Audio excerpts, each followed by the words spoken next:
On est là aujourd'hui pour parler des alliances multipartites pour le climat et donc de d'action climat dans les pays en développement notamment. Donc ma première question sera, selon toi, quels sont les principaux freins à la mise en œuvre de politiques de transition écologique dans les pays en développement? C'est une question qui est très intéressante et on peut répondre en deux catégories. On a d'abord les freins plutôt d'ordre politique et ensuite les freins plutôt financiers. Pour ce qui est des freins politiques, on a à la fois des facteurs exogènes mais aussi endogènes. Exogènes parce qu'on a aujourd'hui un contexte global et une tendance plutôt à la dérégulation et au désengagement climatique. Donc on a déjà ce premier contexte-là qu'il faut avoir en tête.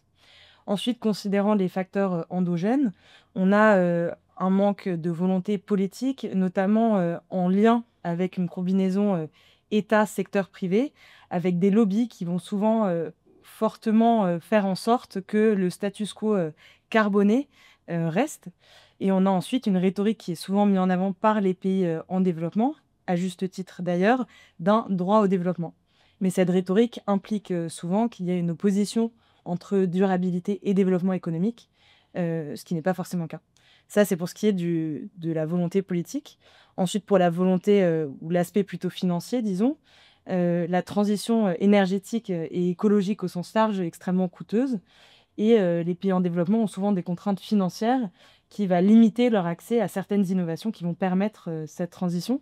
Et encore une fois, on a ce contexte plus large avec un désengagement financier d'autres États qui va impacter la capacité de financement des pays en développement pour des solutions, pour mettre en place des politiques de transition. Très bien, merci. Donc là, on a parlé surtout d'atténuation. Un sujet très porteur en ce moment, c'est celui de l'adaptation aussi. Est-ce que peut-être c'est un nouveau levier intéressant à activer? Et d'où ma seconde question qui va être celle des priorités en fait. Quelles sont les priorités pour renforcer la résilience des populations face à la multiplication des catastrophes climatiques? Alors effectivement, c'est encore une fois une question extrêmement pertinente, notamment parce que les catastrophes naturelles d'origine climatique sont amenées à augmenter, à la fois en nombre et en intensité aussi. Et on voit déjà en fait qu'elles ont été multipliées par 5 depuis 1970. Donc on constate cette augmentation vraiment drastique. Et pour faire face à ces phénomènes-là, il va falloir que nos sociétés s'organisent et s'adaptent, comme vous disiez justement, euh, à la fois en amont, pendant, mais aussi après les catastrophes naturelles. Donc avant, ça veut dire qu'il va falloir anticiper les catastrophes naturelles. Il va falloir faire des études pour comprendre la vulnérabilité de certaines zones, de certaines communautés, puisque tous les espaces ne sont pas sensibles aux mêmes risques. Il va falloir aussi adapter les infrastructures pour qu'elles soient capables de faire face à ces risques-là, justement. Donc, par exemple, adapter certaines zones d'urbanisation, adapter les matériaux de certaines infrastructures aussi. Ça, c'est pour ce qui est avant, donc de la préparation. On a ensuite pendant. Ça veut dire mettre en place en fait des systèmes d'alerte précoce. Ça veut aussi dire développer et déployer au sein des populations une culture du risque. C'est un sujet qui est déjà, disons, extrêmement développé, où la culture du risque en fait est déjà très prégnante dans certaines zones qui sont déjà sensibles à des catastrophes naturelles, par exemple dans la Caraïbe insulaire. Ça l'est moins en France métropolitaine, puisqu'on est historiquement moins confronté, où on a moins d'expérience face à ces catastrophes-là. Donc il va falloir déployer un petit peu cette culture du risque. Et on a ensuite l'adaptation des forces qui vont venir subvenir aux besoins de la population et qui vont venir soutenir la population. Et ça, c'est à la fois les forces de la sécurité civile, mais aussi les armées qui vont parfois venir en renfort. Et pour le dernier point, donc après les catastrophes naturelles, ce qu'il va falloir faire, c'est essayer de repenser la reconstruction, se poser la question de est-ce qu'on doit aujourd'hui vraiment reconstruire dans ces espaces? Et aussi concernant les déplacés, les personnes qui vont être amenées à devoir en fait se déplacer en lien avec ces catastrophes naturelles-là, il va falloir développer des politiques d'accueil parce que des personnes vont avoir leur habitat qui vont être impacté et qui n'auront pas le choix que de se déplacer. Tu as beaucoup parlé de populations locales.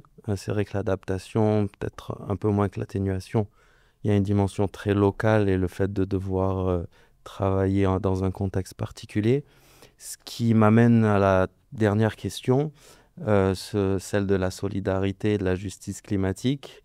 À ton avis, quels mécanismes peuvent être développés pour soutenir les pays les plus vulnérables sur cette question de la justice et de la solidarité climatique? Alors encore une fois, c'est une question extrêmement importante parce qu'elle est notamment inhérente à la CNUC, donc à la Convention cadre des Nations unies sur les changements climatiques, qui, a comme principe celui de la responsabilité commune mais différenciée. Donc tous les États doivent participer à la protection du climat, mais certains ont une plus grande responsabilité que d'autres, en vue de leur responsabilité historique et de leur dette carbone et généralement on fait référence notamment aux États, occidentaux, européens et États-Unis notamment.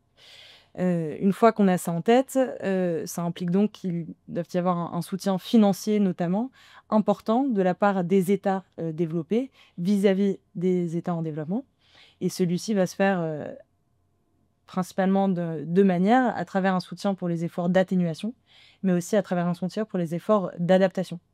L'atténuation, pour rappel, c'est, ce qui consiste à limiter les émissions de gaz à effet de serre et l'adaptation, ce qui consiste à se protéger face aux impacts qui vont arriver, en lien avec ces changements climatiques et donc aujourd'hui, il y a déjà des mécanismes qui ont été, mis en place. On a notamment le Fonds vert, pour le climat qui a été, mis en place, lors de la COP, 15 en 2009, qui est un fonds vert qui permet justement, aux États en développement de bénéficier de financements pour réduire leurs émissions de gaz à effet de serre. Et on a aussi des financements qui ont été mis en place dans le cadre du fonds pertes et dommages pour donc l'adaptation lors de la COP 27, donc en 2022. Et donc du coup, ce qu'il faut faire, c'est développer encore plus ces fonds et rendre plus accessibles ces fonds-là pour que les États en développement puissent en bénéficier. D'autant plus que, comme je le rappelais au début de notre conversation, on a aujourd'hui un désengagement climatique qui est aussi financier. Donc on a un désengagement financier, on l'a vu avec les États-Unis et leur retrait, notamment total du fonds pertes et dommages. Voilà. Et de la CNUC. Et de la CNUC aussi, exactement. Donc voilà, donc on voit qu'il y a un retrait financier extrêmement important, alors qu'en fait, ce qu'on devrait voir, c'est un investissement encore plus important en fait de la part des États développés à travers un soutien financier justement. Merci beaucoup.